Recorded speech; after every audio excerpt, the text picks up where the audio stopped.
Assalamualaikum warahmatullahi wabarakatuh. Kembali lagi di channel Kisah Dedemit. Untuk kisah kali ini, saya akan membawakan sebuah cerita dari tulisannya akun Twitter yang bernama Horor Psikologis. Dan untuk kisah yang akan saya bawakan kali ini, yaitu sebuah kisah yang berjudul Kampung Gaib. Untuk kalian yang ingin membaca ceritanya secara langsung, silahkan kunjungi link yang akan saya cantumkan di deskripsi. Dan seperti apa kisahnya, langsung saja kita menuju ke ceritanya.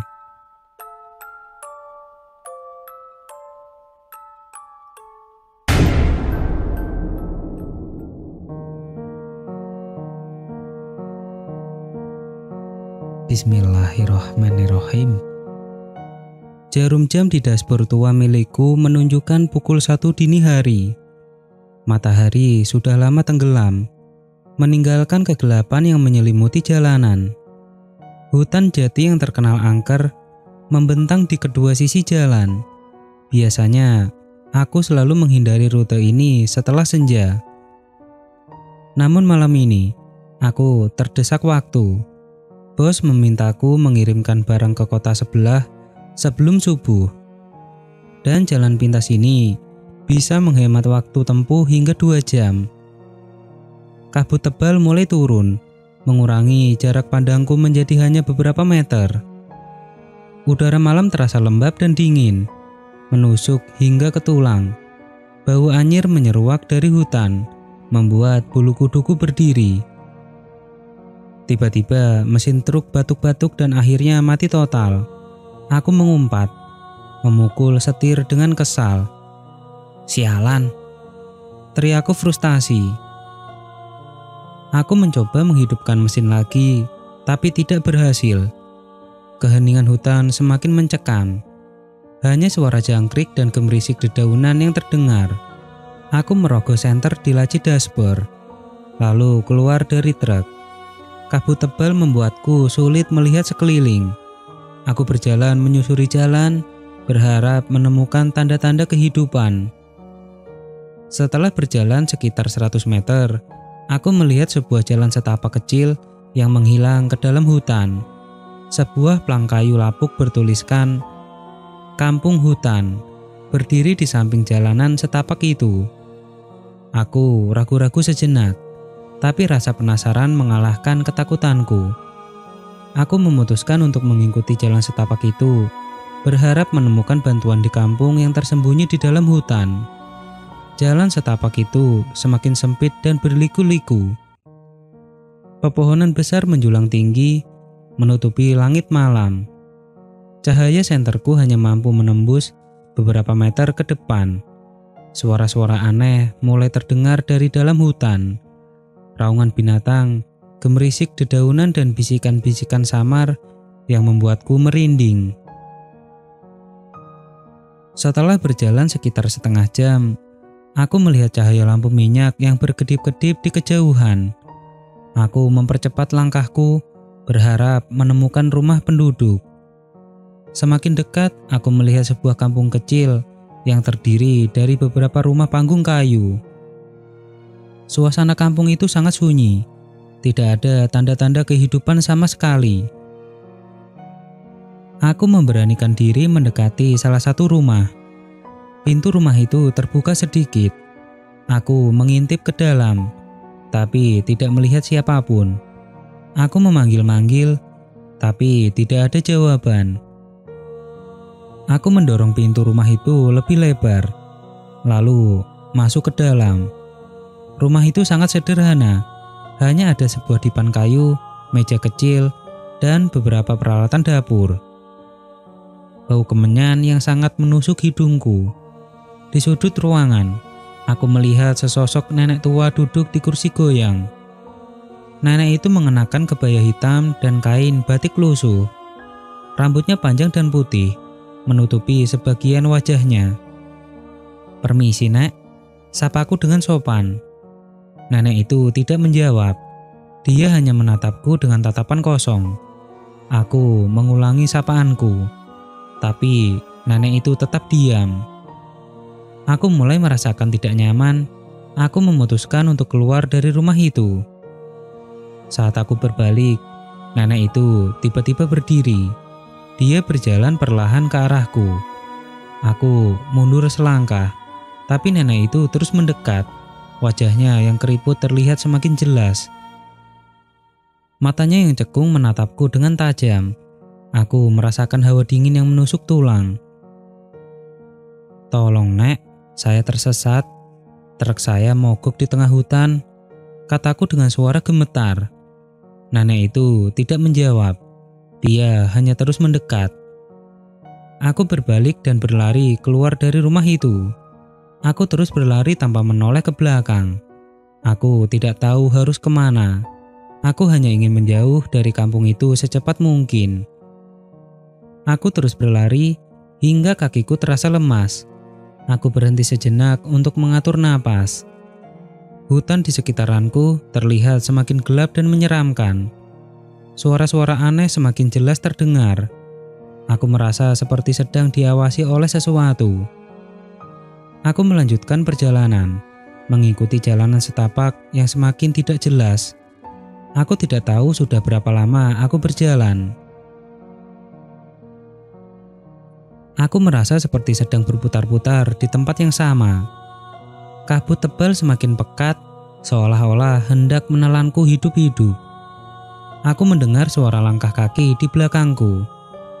Aku menoleh, tapi tidak melihat siapapun. Aku mempercepat langkahku, jantungku berdebar kencang. Tiba-tiba aku tersandung akar pohon dan terjatuh. Senterku terlempar dan mati.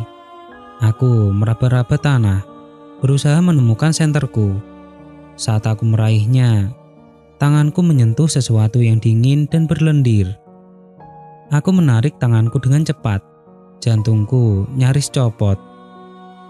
Aku menyalakan senterku dan mengarahkannya ke bawah. Aku melihat seekor ular besar berwarna hitam melingkar di sampingku. Ular itu mendesis. Matanya yang merah menyala menatapku dengan lapar. Aku bangkit dan mundur perlahan, berusaha tidak membuat suara. Ular itu mengikutiku. Aku berlari sekuat tenaga, tapi ular itu semakin mendekat. Aku berteriak minta tolong, tapi suaraku hilang ditelan kabut. Aku merasa putus asa. Aku tidak tahu harus berbuat apa lagi. Tiba-tiba, aku melihat sebuah rumah panggung kayu di depanku. Aku berlari ke arah rumah itu dan menggedor pintunya dengan keras. Tolong bukain pintunya," teriakku. Pintu terbuka perlahan. Seorang wanita muda berdiri di ambang pintu. Wajahnya pucat pasih, matanya merah darah. Dia tersenyum sinis padaku. "Masuklah," katanya dengan suara serak. Aku ragu-ragu sejenak, tapi ular itu semakin mendekat. Aku tidak punya pilihan lain. Aku masuk ke dalam rumah itu.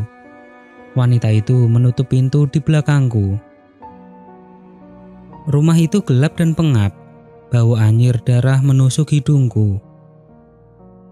Wanita itu berjalan ke arahku, senyumnya semakin lebar. Aku mundur selangkah, tapi wanita itu terus mendekat. Aku terpojok di dinding.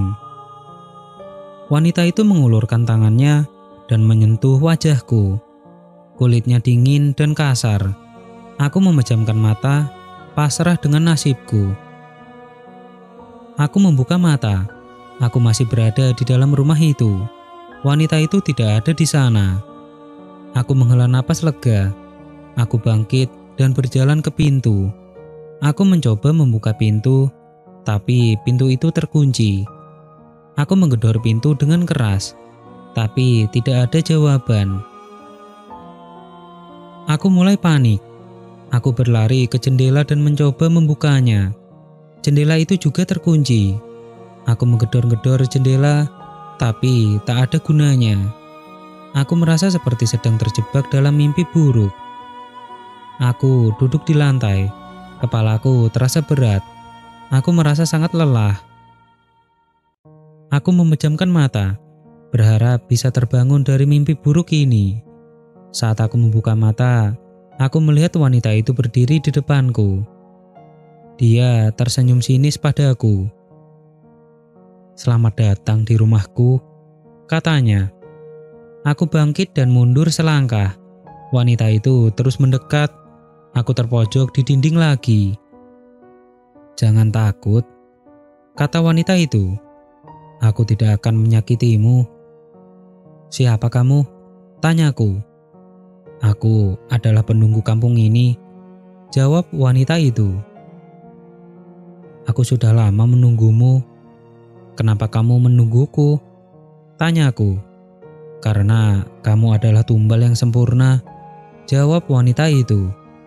Wanita itu mengulurkan tangannya dan menyentuh wajahku lagi. Aku memejamkan mata, pasrah dengan nasibku. Saat aku membuka mata, aku berada di tengah hutan. Aku melihat trukku terparkir di pinggir jalan.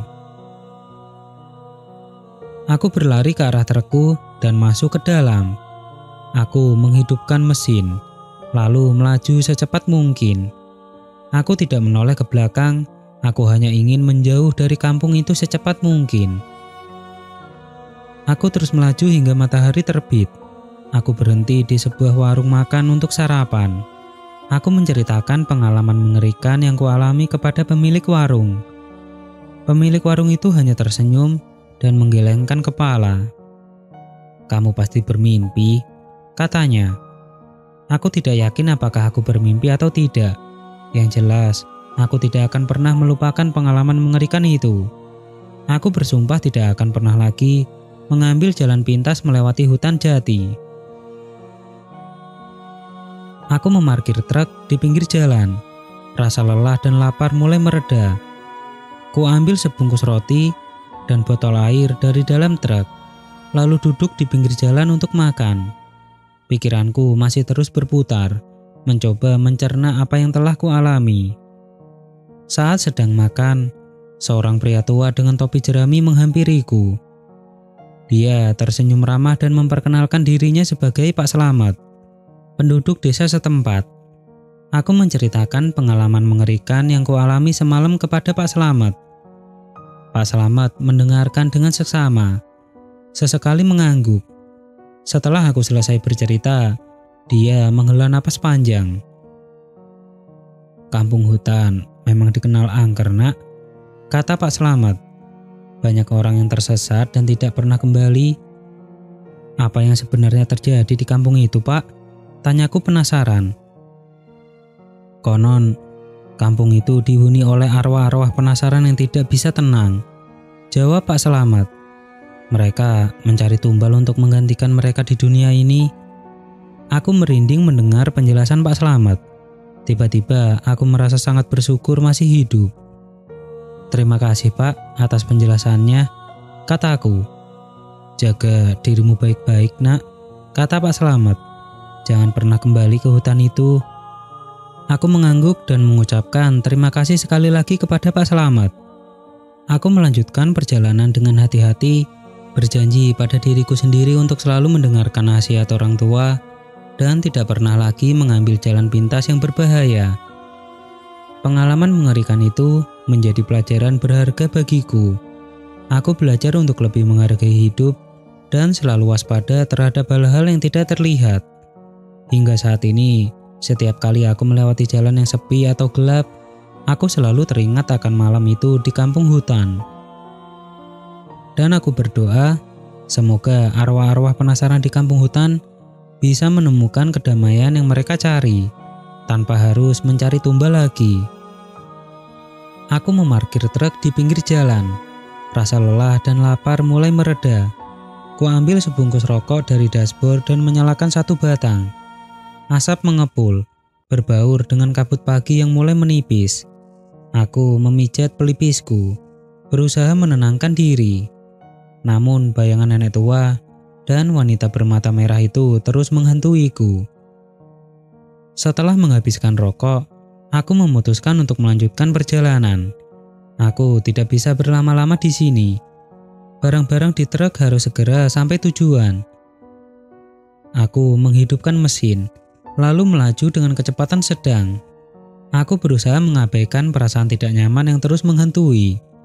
Beberapa jam kemudian, aku tiba di kota sebelah. Aku mengantarkan barang ke alamat yang dituju, lalu mencari tempat untuk beristirahat. Aku menyewa kamar di sebuah hotel murah, lalu mandi dan tidur. Aku tidur nyenyak, seperti orang yang sudah lama tidak tidur. Keesokan harinya, aku bangun dengan perasaan segar. Aku sarapan di warung makan dekat hotel, lalu kembali ke truk.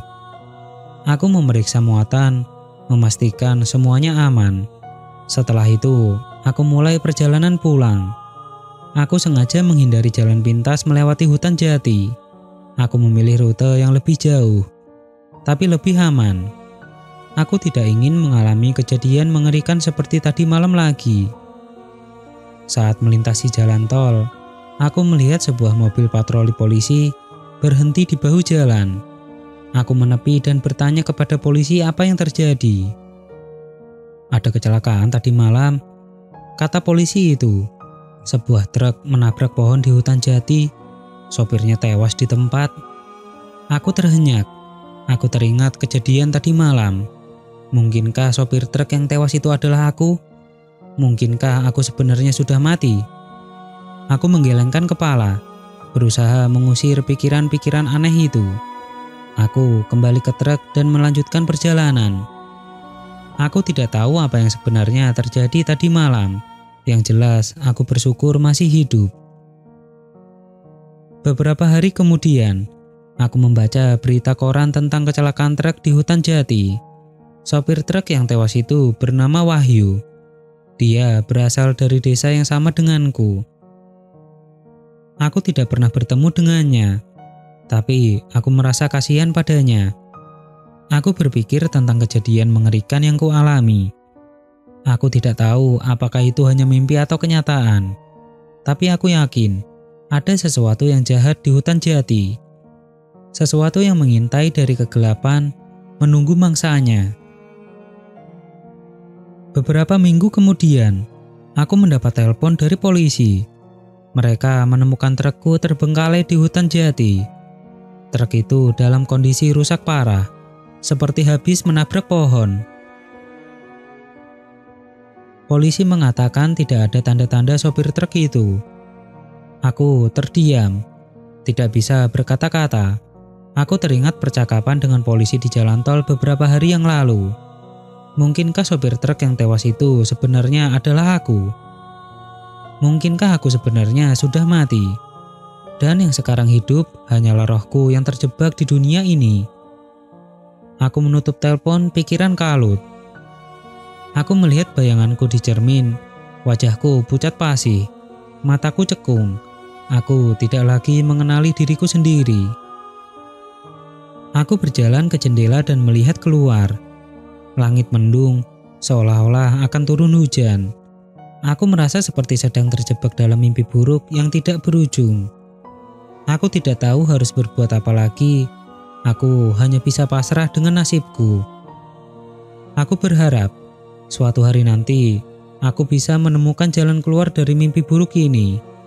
Dan semoga aku bisa kembali ke dunia nyata, ke tempat di mana aku seharusnya berada. Aku terbangun dengan keringat dingin membasahi seluruh tubuh. Napasku terengah-engah, jantungku berdebar kencang. Aku melihat sekeliling, mencoba meyakinkan diri bahwa aku berada di kamarku sendiri, di rumahku yang aman.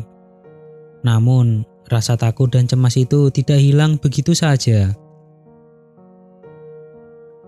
Aku masih bisa merasakan hawa dingin yang menusuk tulang, bau anyir darah yang membuat mual, dan suara-suara aneh yang berbisik di telingaku. Aku bangkit dari tempat tidur dan berjalan ke dapur. Aku membuat secangkir kopi panas, berharap bisa menenangkan sarafku. Sambil menyeruput kopi, aku merenungkan mimpi yang baru saja kualami. Mungkinkah itu mimpi buruk biasa? Atau mungkinkah itu sebuah peringatan? Aku teringat cerita-cerita mistis tentang hutan jati yang sering kudengar dari orang-orang tua di desaku. Konon hutan itu dihuni oleh makhluk-makhluk halus yang jahat. Aku menggelengkan kepala, berusaha mengusir pikiran-pikiran negatif itu. Aku harus tetap berpikir positif. Mungkin aku hanya terlalu lelah dan stres karena pekerjaan. Aku harus beristirahat dan menenangkan diri. Setelah menghabiskan kopi, aku kembali ke kamar tidur. Aku mencoba untuk tidur lagi, tapi tidak bisa. Bayangan-bayangan mengerikan dari mimpi itu terus menghantuiku. Aku memutuskan untuk bangun dan menonton televisi, berharap bisa mengalihkan perhatianku. Namun, acara televisi yang kutonton tidak membuatku tertarik. Aku terus memikirkan mimpi itu. Aku merasa ada sesuatu yang tidak beres. Aku merasa seperti sedang diawasi oleh sesuatu. Tiba-tiba, aku mendengar suara ketukan di pintu. Aku bangkit dari sofa dan berjalan ke pintu. Aku mengintip dari lubang intip, tapi tidak melihat siapapun. Aku membuka pintu perlahan, tapi tidak ada orang di sana. Aku merasa semakin tidak nyaman. Aku menutup pintu dan menguncinya. Aku kembali ke sofa dan menyalakan televisi lagi. Tapi kali ini, aku tidak bisa berkonsentrasi. Aku terus melihat ke arah pintu, berharap tidak ada yang datang lagi. Beberapa saat kemudian, aku mendengar suara ketukan lagi. Kali ini, suara ketukan itu lebih keras dan lebih mendesak. Aku bangkit dari sofa dan berjalan ke pintu lagi, mengintip dari lubang intip, tapi tetap tidak melihat siapapun. Aku ragu-ragu sejenak, lalu memutuskan untuk membuka pintu. Saat pintu terbuka, aku melihat sosok nenek tua berdiri di ambang pintu. Nenek itu mengenakan kebaya hitam dan kain batik lusuh. Rambutnya panjang dan putih, menutupi sebagian wajahnya. Aku teringat mimpi yang kualami. Nenek tua itu adalah nenek yang kulihat di kampung gaib. Aku mundur selangkah, tapi nenek itu terus mendekat. "Jangan takut," kata nenek itu dengan suara serak. "Aku datang untuk membantumu." Aku tidak percaya dengan kata-kata nenek itu. Aku tahu nenek itu adalah makhluk halus yang jahat. Aku berbalik dan berlari ke kamar tidur. Aku mengunci pintu kamar dan bersembunyi di bawah tempat tidur. Aku mendengar suara langkah kaki nenek itu mendekat. Aku menutup mata, berharap nenek itu tidak menemukan aku. Tiba-tiba, aku merasakan sentuhan dingin di kakiku. Aku membuka mata dan melihat nenek itu berdiri di samping tempat tidur. Dia tersenyum sinis padaku. "Kamu tidak bisa lari dariku," kata nenek itu. "Kamu adalah milikku sekarang." Nenek itu mengulurkan tangannya dan menyentuh wajahku. Aku memejamkan mata, pasrah dengan nasibku. Aku tersentak bangun. Lagi-lagi hanya mimpi. Tapi kali ini terasa begitu nyata, begitu mencekam. Napasku memburu, keringat dingin membasahi kening. Aku meraba-raba saklar lampu dan menyalakannya. Cahaya temara memenuhi kamar, sedikit mengurangi kegelapan yang menyesakan. Aku duduk di tepi tempat tidur, berusaha menenangkan diri. Jantungku masih berdebar tak karuan. Mimpi itu seperti sebuah peringatan, sebuah firasat buruk yang menggelayuti pikiranku. Aku memutuskan untuk tidur lagi. Aku mengambil ponsel dan melihat jam. Masih pukul 3 pagi. Terlalu dini untuk memulai aktivitas. Tapi aku tidak mungkin bisa memejamkan mata lagi setelah mimpi mengerikan itu. Aku bangkit dari tempat tidur dan berjalan ke jendela. Aku membuka tirai dan menatap langit malam yang gelap. Bulan sabit menggantung di antara bintang-bintang yang berkelip-kelip. Pemandangan itu seharusnya menenangkan, tapi entah mengapa, malam ini terasa begitu mencekam. Aku teringat kembali kejadian beberapa minggu lalu. saat polisi menemukan trukku terbengkalai di hutan jati. Aku masih belum bisa menjelaskan apa yang sebenarnya terjadi. Apakah aku benar-benar mati dalam kecelakaan itu? Atau mungkin aku hanya hilang ingatan? Aku menggelengkan kepala, berusaha mengusir pikiran-pikiran negatif itu. Aku harus mencari tahu kebenarannya. Aku harus kembali ke hutan jati dan mencari petunjuk. Keesokan harinya, aku memutuskan untuk kembali ke hutan jati. Aku membawa beberapa perlengkapan penting seperti senter, pisau lipat, dan sebotol air minum. Aku juga membawa jimat yang diberikan oleh kakekku sebelum beliau meninggal. Jimat itu konon bisa melindungi diri dari gangguan makhluk halus. Aku memarkir mobilku di pinggir jalan, beberapa kilometer dari tempat trukku ditemukan. Aku tidak ingin menarik perhatian siapapun. Aku berjalan kaki menyusuri jalan setapak yang menuju ke hutan. Semakin masuk ke dalam hutan, suasana semakin gelap dan sunyi. Pepohonan besar menjulang tinggi, menutupi sinar matahari.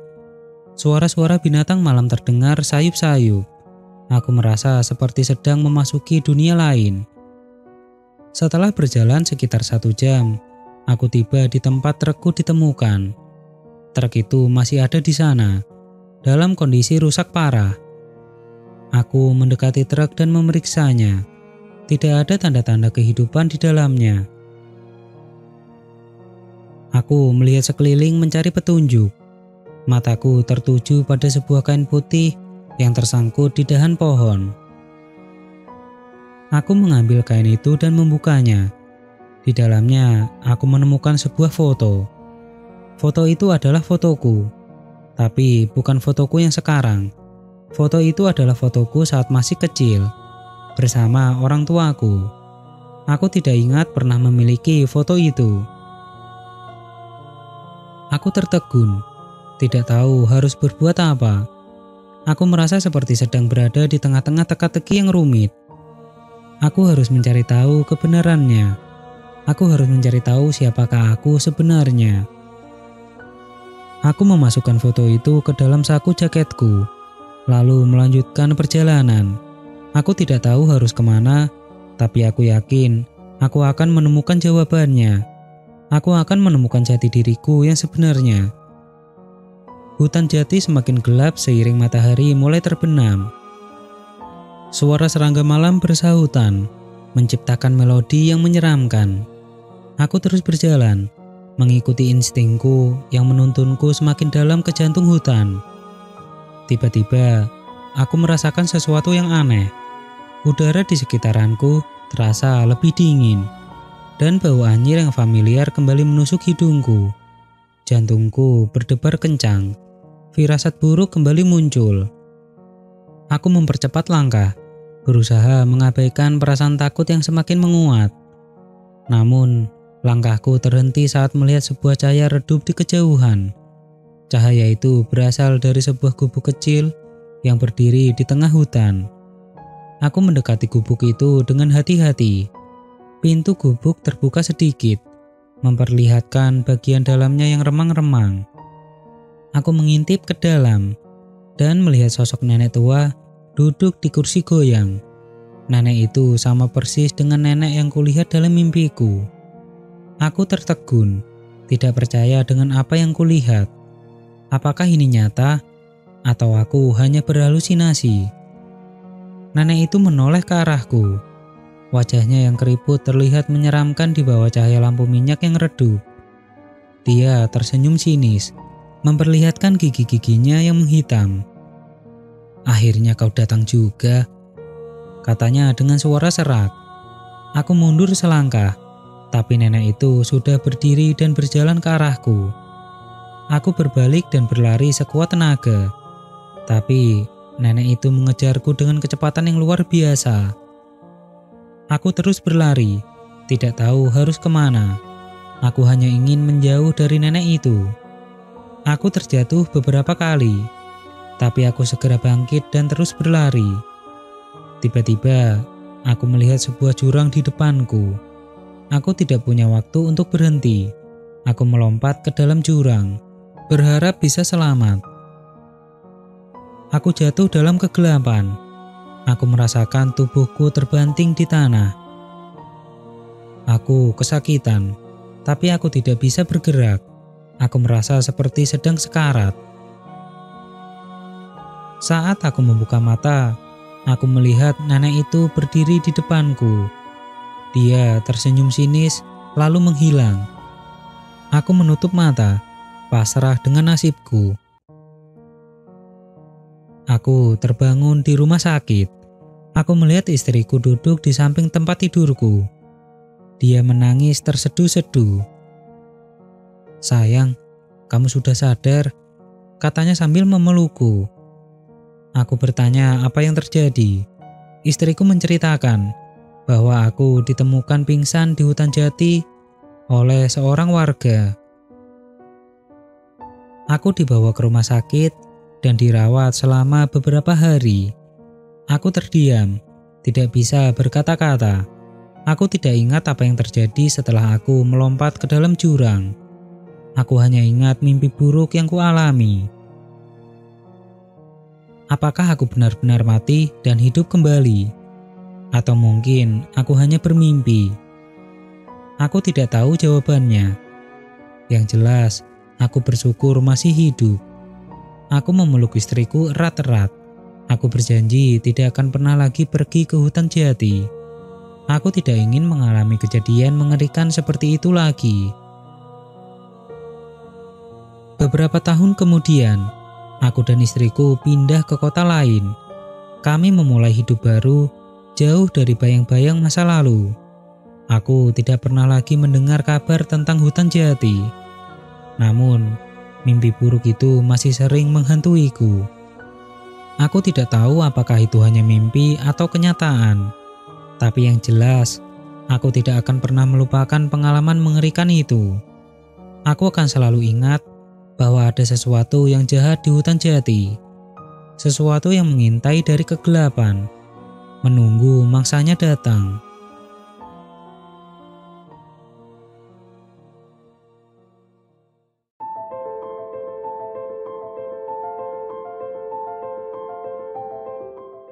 Oke teman-teman, ceritanya selesai sampai di sini. Bagaimana menurut kalian? Tuliskan di kolom komentar.